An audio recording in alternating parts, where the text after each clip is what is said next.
কুচবিহারের রাজসভা ছিল, রাজসভার বিখ্যাত আমার যে মন্ত্রী ছিল আমাদুল্লাহ খান চৌধুরী বা ভৈয়া সম্রাট আব্বাসউদ্দিন, ইমাম সদাকে নিয়ে আমার এই কুচবিহারের মহারাজ কিন্তু চলছিল। কিন্তু বর্তমানে কি দেখা যাওয়া হচ্ছে, বর্তমানে এই কিছু উদ্বাস্তু ওপার বাংলার থেকে আইসা কিছু অন্য সম্প্রদায়ের মানুষ আমার মধ্যে ভেদাভেদ সৃষ্টি করে দিচ্ছে।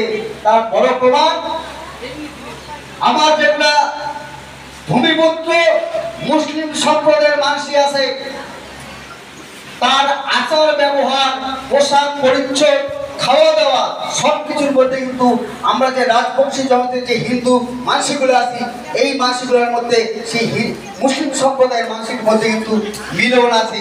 উমরাও ছাগা পালকা খায়, উমরাও ভয় এগান করে, উমরা হয়, উমরাও আমার বিভিন্ন অনুষ্ঠানে উমরাও সহযোগিতা করে, আমরাও সহযোগিতা করি।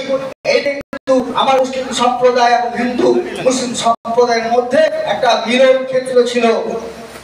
তার একটা বড় প্রমাণ আমরা সবাই নজরুল গীতির কথা সবাই জানি যে মোরা এক বৃন্তে দুটি কুসুম, হিন্দু মুসলমান, মুসলিম তার নয়নমণি, হিন্দু তাহার প্রাণ, কাজী নজরুল ইসলামের লেখা।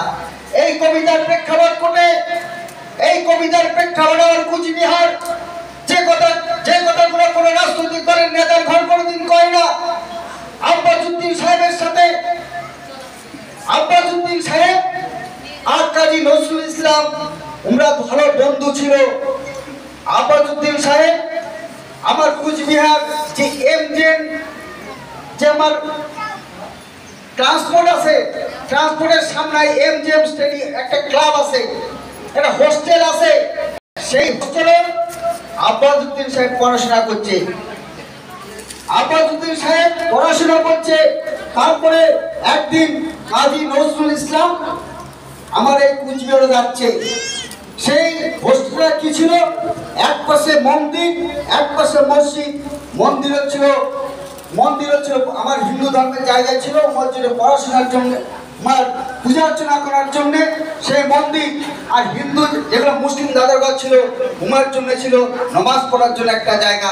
পাশাপাশি এই হিন্দু আর মুসলিমের জন্য যে ধর্ম প্রান্তে আমার কুচবিহারের মানুষ আমার উপাসনার জন্য জায়গা, সেই জিনিস দেখিয়া সেদিন কাজী নজরুল ইসলাম আমার লেখনী তুলে ধরলেন যে মোরা এক বৃন্তে দুটি কুসুম, হিন্দু মুসলমান, মুসলিম তার নয়নে, হিন্দু তাহার প্রাণ।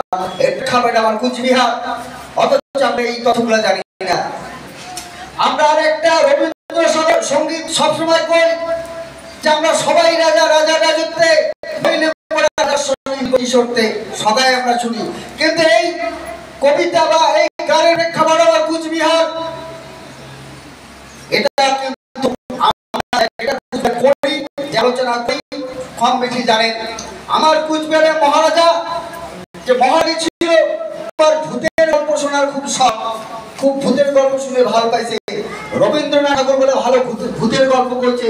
আমার কুচবিহারের মহারাজা একদিন নেমন্তন্ন করছে রবীন্দ্রনাথ ঠাকুর। আমার কুচবিহার যে রাজবাড়ির সামনে যে মাকান, সেদিন ফুটবল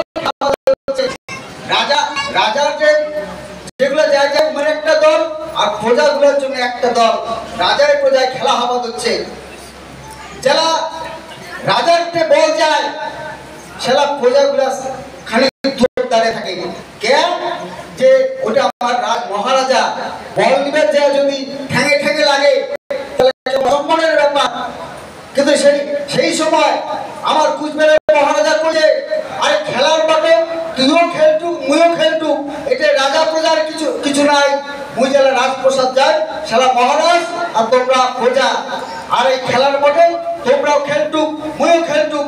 এই কথা আড়াল থাকিয়া রবীন্দ্রনাথ ঠাকুর শুনছে এবং আমার লেখন সেদিন তুলে ধরলে যে আমরা সবাই রাজা, রাজার রাজত্বে, নইলে মোরা রাজস্বরে মিলব কি শর্তে। এই তথ্যগুলা কোন রাজনৈতিক দলের আলোচনা পাবেন না। আমরা একমাত্র গেটের কুচবিহার পিপলস অ্যাসোসিয়েশনের পক্ষ থাকিয়া এই কথাগুলাই সব বৃহত্তর কুচবিহার মানুষের সামনে আমরা আলোচনা করি। আমরা কোনো রাজনৈতিক দলের বিরুদ্ধে কোনো দাদার ঘর, আমার অধিকারের কথা কব, আমার কি কি অধিকার আছে, আমার এই ভারত চুক্তি বাস্তব রূপায়ণ হলে কি আমরা সুযোগ সুবিধা পাবো, সেই কথাগুলো আমরা কবি ধরে দিচ্ছি। তার বাদেও আমার আগিলা বার্তা করে যে 1949 সালের 12 সেপ্টেম্বর কুচবিহার রাজ্যটা ভারতের সাথে একটা গড়শ্রেণী নামে গড়শ্রেণী সংবিধানের 369 নং ধারা মোতাবেক গড়শ্রেণী রাজ্য হিসেবে সংবিধান স্বীকৃতি পাইছে। আমার প্রশ্ন, এই সংবিধান স্বীকৃত রাজ্যটা কেমন করিয়া তৎকালীন পশ্চিমবঙ্গের মুখ্যমন্ত্রী ডক্টর বিধানচন্দ্র রায় 1950 সালের 1 জানুয়ারি কুচবিহার রাজ্যটা জেলা ঘোষণা করলেন? সেটাই আমরা বর্তমান কেন্দ্র সরকার কি রাজ্য সরকারকে জানিয়ে চাওয়া হচ্ছি।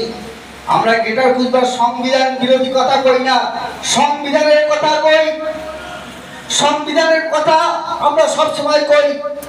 আমরা তর্কের খাতিরে মানি নিল যে 1950 সালের 1 জানুয়ারি ডক্টর বিধানচন্দ্র রায় কুচবিহার রাজ্যটা জেলা বানালেন, আমরা মানি নিল।